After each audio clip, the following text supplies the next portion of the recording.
Sementara itu, Capres nomor urut 3 Ganjar Pranowo menyatakan keprihatinannya terhadap situasi politik dan demokrasi di Indonesia dalam pernyataannya di sidang perdana sengketa Pilpres hari ini. Dalam sidang perdana sengketa Pilpres yang digelar di Gedung Mahkamah Konstitusi, Ganjar Mahfud dan anggota tim hukumnya secara bergantian membacakan gugatannya.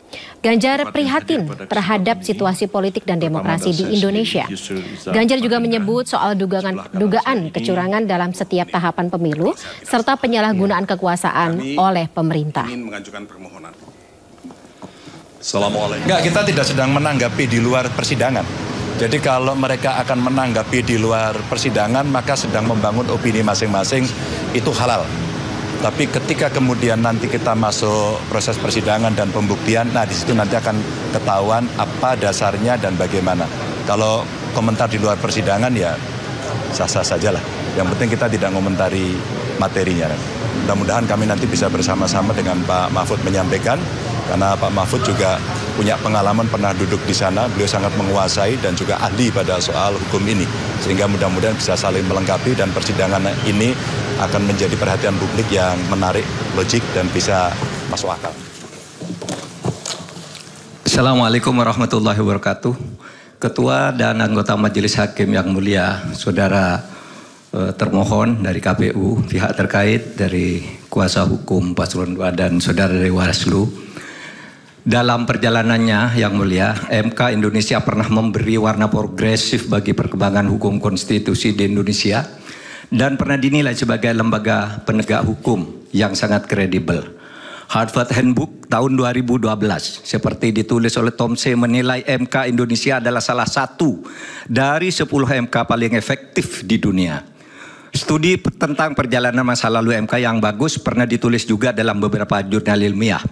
Dari Amerika Serikat ada disertasi yang ditulis oleh Pastor Stefanus Hendrianto yang kemudian diterbitkan dalam bentuk buku berjudul Law and Politics of Constitutional Courts, Indonesia and the Search for Judicial Heroes, diterbitkan oleh penerbit ternama di Amerika.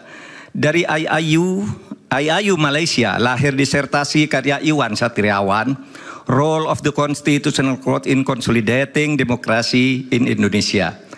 Ada juga disertasinya Rifli Harun tentang hukum dan sengketa pemilu. Apresiasi terhadap MK Indonesia dalam keberaniannya membuat landmark decisions muncul dalam berbagai makalah forum ilmiah, jurnal akademik, dan berbagai media. Bahkan dalam konteks penyelesaian sengketa pemilu, Begawan Hukum Sacipto Raharjo pernah menulis tulisan di harian Kompas 14 Juli 2009 dengan judul Tribute untuk Mahkamah Konstitusi yang di dalamnya mengatakan begini, mungkin kita perlu mendirikan sebuah monumen agar orang selalu mengingat bahwa Indonesia pernah memiliki Mahkamah Konstitusi yang bekerja dengan penuh penghormatan, tidak takut terhadap intimidasi. Harian Media Indonesia 7 Juli 2009 menulis editorialnya dengan judul Hormat untuk Mahkamah Konstitusi yang alinyamannya dimulai dengan kalimat untung ada Mahkamah Konstitusi. Majelis Hakim yang mulia, salah satu kunci pernah banjirnya apresiasi terhadap MK adalah keberanian MK dalam membuat landmark decisions. Keputusan monumental dengan berani menembus masuk ke relung keadilan substantif sebagai sukma hukum, bukan sekedar keadilan formal prosedural semata. Dalam hal pengujian undang-undang misalnya, teori OPL atau Open Legal Policy itu lahir atau sekurang-kurangnya secara resmi digunakan pertama kali oleh Mahkamah Konstitusi. Dalam hal pelaksanaan pemilu, MK memperkenalkan pelanggaran TSM yang kemudian diadopsi di dalam tata hukum kita. Mahaguru Hukum Tata Negara Profesor Yusril Iza Mahendra saat ikut menjadi ahli pada sengketa hasil pemilu 2014 dan bersaksi di MK pada tanggal 15 Juli mengatakan bahwa penilaian atas proses pemilu yang bukan hanya pada angka harus dilakukan oleh MK. Pandangan ini bukan pandangan lama, melainkan pandangan yang selalu baru, yang justru terus berkembang sampai sekarang. Menjadikan MK hanya sekedar mahkamah kalkulator, menurut Pak Yusril, adalah justru merupakan pandangan lama yang sudah diperbarui sekarang. Di berbagai negara judicial activism banyak dilakukan oleh Mahkamah Konstitusi maupun Mahkamah Agung. Beberapa negara membatalkan hasil pemilu yang dilaksanakan secara curang dan melanggar prosedur seperti Australia, Ukraina, Bolivia, Kenya, Malawi, dan Thailand serta beberapa negara yang satu disebut ada Belarusia yang dinilai sebagai shame institution atau institusi pengadilan palsu karena selalu diintervensi oleh pemerintah. Akhirnya kami tahu sungguh berat bagi MK dalam sengketa hasil pemilu ini. Pastilah selalu ada yang datang kepada hakim yang mulia untuk mendorong agar permohonan ini ditolak. Dan pasti ada pula yang datang yang meminta agar MK mengabulkannya. Yang datang mendorong dan meminta itu tentu tidak harus orang atau institusi, melainkan bisikan hati nurani yang datang bergantian di dada para hakim, yaitu bisikan yang selalu terjadi antara ammaroh dan mutmainnah. Saya memaklumi tidak mudah bagi para hakim untuk menyelesaikan perang batin ini dengan baik. Tetapi akhirnya kami berharap MK mengambil langkah penting untuk menyelamatkan masa depan demokrasi dan hukum di Indonesia. Jangan sampai timbul persepsi bahkan kebiasaan bahwa pemilu hanya bisa dimenangkan oleh yang punya kekuasaan atau yang dekat dengan kekuasaan dan mempunyai uang berlimpah. Jika ini dibiarkan terjadi, berarti keberadaan kita menjadi mundur. Kami berharap agar Majelis Hakim MK dapat bekerja dengan independen, penuh martabat dan penghormatan. Bagi kami yang penting bukan siapa yang menang, siapa yang kalah.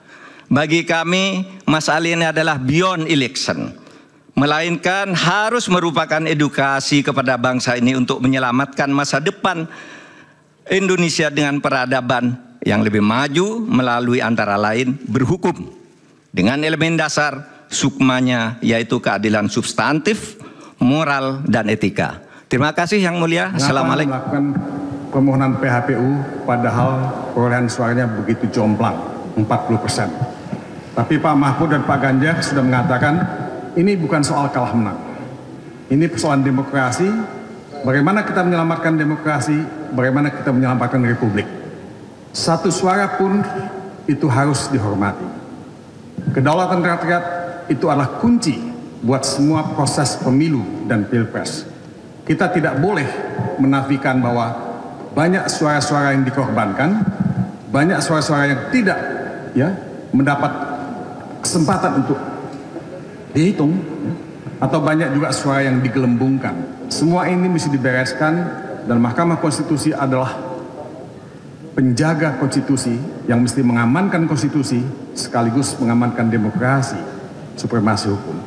Masa depan kita tergantung pada kearifan dan kebijaksanaan dan sikap negarawan dari Mahkamah Konstitusi. Kita sebagai negara demokrasi ketiga terbesar di dunia tidak boleh mundur ke belakang. Kalau bisa kita menjadi negara nomor 1 di dunia dalam menegakkan demokrasi. Inilah mimpi kami sebagai anak bangsa, mimpi kita semua. Mudah-mudahan Mahkamah Konstitusi menjadi juru selamat kita. Ya. Pemirsa, tim hukum Prabowo Gibran menilai permohonan yang disampaikan tim hukum pasangan Capres dan Cawapres dalam sidang perdana berisi lebih banyak opini dan hipotesa. Selain itu, pemohon lebih banyak mengungkap permasalahan pemerintah yang menurut tim hukum tidak berkaitan dengan perkara sengketa pemilu. Yang hadir dan para senior yang hadir sini. Intinya sih kami menilai bahwa permohonan ini lebih banyak narasi, asumsi, hipotesa daripada menyampaikan bukti. Dan saya baru dengar dari Pak Kaligis tadi pagi, dia bilang narasi itu bukan bukti. Begitu juga asumsi itu bukan bukti, sesuatu yang harus dibuktikan. Begitu juga patut diduga dan sebagainya disampaikan tadi, sesuatu yang memang harus dibuktikan. Jadi lebih banyak opini yang dibangun, narasi yang dibangun, daripada fakta-fakta, bukti-bukti yang diungkapkan di dalam persidangan ini. Dan karena itu, kami akan menjawab nanti, besok jam 1 siang, terhadap permohonan yang disampaikan oleh Pak Anies Baswedan Yahya Muhaimin, dan kami sudah mempersiapkan jawaban, mematangkan, dan besok sebelum sidang jam 1 siang besok kami akan menyerahkan jawaban tertulis, tanggapan tertulis kami kepada Mahkamah Konstitusi. Secara umum tidak ada sesuatu yang sulit bagi kami untuk menjawab atau menanggapi permohonan itu, oleh karena seperti yang saya katakan tadi, lebih banyak merupakan narasi, dugaan, patut diduga. Teman-teman wartawan, apa yang dikatakan oleh Prof. Yusril, saya pikir itu adalah suatu fakta dan itu benar yang disampaikan Pak Yusril. Perkara ini hanyalah merupakan penggiringan opini masyarakat. Coba kita bayangkan ya, ini bukan permohonan suatu pengujian undang-undang. Ini adalah sengketa. Ya, sengketa Pilpres. Kalau namanya sengketa, ada pihaknya. Pihak termohonnya itu KPU. Tetapi tidak ada satupun saya lihat di sana itu yang dipersoalkan tentang apa yang dilakukan oleh KPU. Perbuatan yang dilakukan KPU tidak ada dipersoalkan. Yang dipersoalkan justru adalah persoalan yang adalah tindakan-tindakan dari pemerintah dan presiden yang tidak merupakan pihak di dalam perkara.